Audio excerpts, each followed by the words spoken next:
सियाचिन। नाम सुनते ही सफेद बर्फों में जमी बर्फीली चट्टानों की तस्वीर हमारी आंखों के सामने आ जाती है, जिसके बारे में कहा जाता है कि ये जगह इंसानों के लिए बनी ही नहीं है। फिर भी हम और आप देखते होंगे किस तरह से भारतीय सेना के जवान इस जगह पर हर समय तैनात रहते हुए -70 डिग्री में भी इस इलाके को भारत की सरजमी बनाए रखने में लगे रहते हैं। लेकिन एक समय ऐसा था जब इसी सियाचिन पर पाकिस्तान ने कब्जा करके पूरी इंडियन आर्मी को वहां से भाग जाने के लिए कहा था, जिसके बाद पूरे देश की इज्जत बचाने के लिए इंडियन आर्मी ने एक ऐसे ऑपरेशन को अंजाम दिया था जिसका नाम था मेघदूत। और कहा जाता है ये ऑपरेशन इंडियन आर्मी के सबसे मुश्किल ऑपरेशंस में से एक था। तो क्या था ऑपरेशन मेघदूत, जिसने पाकिस्तानी घुसपैठियों को उनकी औकात याद दिला दी थी? आइए जानते हैं। NJ 9842 पॉइंट से काराकोरम के पास तक का इलाका, जिसे सियाचिन के नाम से जानते हैं, ये जमीन रहने के लिए तो किसी मतलब की नहीं थी, लेकिन इसकी इंपॉर्टेंस बहुत ज्यादा थी। अगर सियाचिन का इलाका पाकिस्तान के कब्जे में आ जाता तो पाकिस्तान और चीन एकदम पास हो जाते, जो कि भारतीय सुरक्षा के नजरिए से भारत के लिए बहुत बड़े खतरे वाली बात थी। 1947 में अंग्रेज भारत से गए, देश को दो हिस्सों में बांट दिया, हिंदुस्तान और पाकिस्तान। घर के लोग पड़ोसी हो गए थे।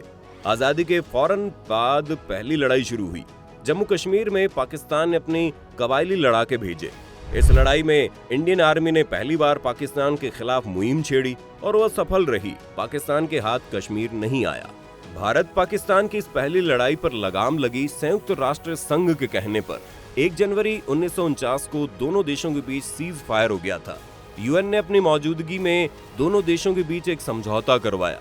27 जुलाई 1949 के दिन इस समझौते ने एक लकीर खींची, जिसे सीज फायर लाइन कहा गया। यह लकीर जिस पॉइंट पर खत्म होती थी, उस पॉइंट को NJ 9842 का नाम दिया गया। इस पॉइंट के नॉर्थ में काफी बड़ा हिस्सा ग्लेशियरों का था, जहां किसी भी देश का दावा नहीं था। किसी भी देश को उस हिस्से में पोस्ट या आर्मी कैंप बनाने की मनाही थी। वहां कोई लकीर नहीं थी, जो कि एक बड़े विवाद को जन्म देने वाला था। 1962 में भारत और चीन के बीच युद्ध हुआ। लड़ाई में चीन ने भारत को 1 दर्ज तक नुकसान पहुंचाया। इसके बाद हालात में बदलाव होना शुरू हो गया। इसी बीच पाकिस्तान ने अपने कब्जे वाले कश्मीर का बड़ा हिस्सा चीन को दे दिया। 70 के दशक के शुरुआत में हालात और भी खराब होते गए। NJ 9842 से आगे पाकिस्तान ने उस इलाके में विदेशियों को ट्रैक करने की परमिट देनी शुरू कर दी, जहां किसी का दावा नहीं था। एक तरह से उस बंजर हिस्से पर दावा ठोकने की शुरुआत थी, जिससे हुआ ये कि माउंटेनियरिंग के नक्शे में इस हिस्से को पाकिस्तान का दिखाया जाने लगा। अब धीरे धीरे पाकिस्तान का डर खत्म होने लगा और पाकिस्तानी अधिकारी भी उसी ट्रैक के साथ जाने लगे। अभी हम 70 के शुरुआत की बात कर रहे थे, तभी आ गया साल 1971। 1971 में भारत पाकिस्तान के बीच तीसरा युद्ध हुआ। इस युद्ध का अंत 1972 के शिमला समझौते के बाद हुआ, जहां इंदिरा गांधी और जुल्फिकार अली भुट्टो के बीच समझौते के तहत NJ 9842 वाले इलाके को लाइन ऑफ कंट्रोल का नाम दे दिया गया। साथ ही ये भी कहा गया कि स्थिति तब तक बरकरार रहनी थी जब तक दोनों देशों के बीच कश्मीर का मसला सुलझ नहीं जाता। अब ये तो समझौता हो गया, लेकिन उसके 5 साल बाद दोनों देशों में सरकार बदल चुकी थी। भारत में इमरजेंसी के बाद इंदिरा गांधी की सरकार चली गई और मोरारजी देसाई नए प्रधानमंत्री बने। और साथ ही पाकिस्तान में तानाशाह जनरल जियाउल हक ने भुट्टो को गद्दे से उतारकर उन्हें मौत की सजा दे दी। और अब माहौल एक बार फिर से बदलने की शुरुआत करने लगा था। इधर ये सब चल ही रहा था कि फिर से उस बर्फीले सियाचिन के पास के माहौल की एक नई खबर आई। खुफिया एजेंसी रॉ को एक टिप मिली लंदन की एक कंपनी से। ये कंपनी वो कपड़े बनाती थी जो बेहद बर्फीले इलाकों जैसे कि सियाचिन के लिए जरूरी होते हैं। इंडियन आर्मी भी अपने लिए ऐसे कपड़े उसी कंपनी से खरीदती थी। रॉ को ये पता चला कि पाकिस्तान भी उसी कंपनी से ऐसे ही कपड़े खरीद रहा है और रॉ ने ये टिप तुरंत ही इंडियन आर्मी तक पहुंचा दी। उसी दौरान 1977 में जर्मनी से पर्वतारोहियों की एक टीम आई थी। इंडिया की तरफ से उसे उसी सियाचिन के आसपास के इंडियन इलाके पर ट्रैकिंग की इजाजत लेने के लिए ये लोग कर्नल बुल कुमार से मिले। Colonel Kumar high altitude warfare school के कमांडिंग ऑफिसर थे। यहाँ हुआ ये कि जर्मनों के पास जो नक्शा था उसमें NJ 9842 से काराकोरम के पास का हिस्सा पाकिस्तान का बताया जा रहा था, जिसमें सियाचिन का हिस्सा भी शामिल था। यानी कि एक तरह से पाकिस्तान ने हर नक्शे में इस जगह को अपने इलाके में ले लिया था। इसके बाद इस नक्शे की जांच की गई और बहुत से मैगजीन में छपे नक्शों को देखा गया। सब लगभग यही कहानी कह रहे थे। इसके बाद कर्नल नरेंद्र बुल कुमार ने खुद ट्रैकिंग के लिए गई टीम को लीड किया। ये टीम बिलाफोंड ला पहुंचे तो उनको कुछ जापानी लेबल वाले टिन के डिब्बे मिले और एक समय पाकिस्तानी हेलीकॉप्टर की गश्त भी नजर आई। चूंकि वहां ग्राउंड पर कोई पाकिस्तानी हरकत नहीं दिखी, इसलिए कर्नल कुमार ने लौटकर अपनी रिपोर्ट आगे भेज दी। इसमें कहा गया कि इंडिया को सियाचिन के इलाकों में गश्त तेज कर देनी चाहिए। साथ ही वहां भले ही ठंड हो, लेकिन एक पोस्ट बनानी चाहिए जिसे गर्मी के महीनों में सैनिकों की तैनाती के लिए इस्तेमाल में लाया जाए। उनकी पोस्ट बनाने की बात को तो मना कर दिया गया, लेकिन उस इलाके में पेट्रोलिंग बढ़ा दी गई। पेट्रोलिंग के दौरान ही एक दिन इंडियन आर्मी को एक पर्चा दिखा।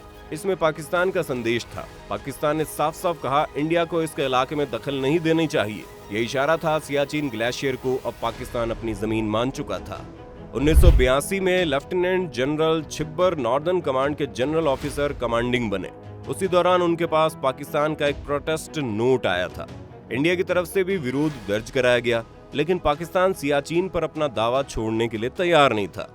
सितंबर-अक्टूबर 1983 में इंटेलिजेंस रिपोर्ट आई कि पाकिस्तान सियाचिन में अपनी आर्मी भेजने की तैयारी कर रहा है। उसने बुर्जिल फोर्स के नाम से एक टुकड़ी तैयार भी की थी, जिसे सियाचिन जैसे निर्जन इलाके को अपने कब्जे में करने के लिए ट्रेनिंग दी जा रही थी। अब भारत के पास एक ही रास्ता बचा था, वो था भारत अपनी तैयारी से दुश्मन के वार को बेअसर कर दे। लेकिन ये काम इतना आसान नहीं था, क्योंकि सियाचिन एक तो दुनिया का सबसे ऊंचा युद्ध का मैदान है, साथ ही बर्फ की मार वाले इन इलाकों में कोई ऑपरेशन करने के लिए जरूरी सामान भी चाहिए होते हैं। प्रधानमंत्री इंदिरा गांधी ने लेफ्टिनेंट जनरल पीएन हून को इन इक्विपमेंट के लिए यूरोप भेजा। वो एक सप्लायर से मिले, लेकिन उसने दूसरे सप्लायर का नंबर दिया। पहले सप्लायर के पास 150 इक्विपमेंट्स का ऑर्डर था और ये बात हैरान करने वाली थी, ये ऑर्डर पाकिस्तान का ही था। अब लड़ाई आर पार की थी। चूंकि अप्रैल के महीने में भारी बर्फबारी होती है, इस कारण से उस मौसम का सामना करना आम इंसानों के बस की तो बात ही नहीं है। इसलिए आर्मी ने ऑपरेशन के लिए वही वक्त सही समझा और उसे चुना। इधर कर्नल कुमार के नेतृत्व में जवानों की ट्रेनिंग चल रही थी। लद्दाख स्काउट्स और कुमाऊं रेजिमेंट के जवान इस मिशन के लिए तैयार किए जा रहे थे, क्योंकि इन जवानों को ऐसी परिस्थितियों के बारे में पता होता है। 12 अप्रैल 1984 शाम 5 बजे MI-17 हेलीकॉप्टर उतरा। हेलीकॉप्टर में थे लेफ्टिनेंट जनरल पीएन हून द्वारा लाए गए इक्विपमेंट्स। ये सामान पहुंचते ही ऑपरेशन को हरी झंडी दिखा दी गई। 4 टीमें सियाचिन को अपने कब्जे में लेने के लिए मिशन के लिए तैयार थी।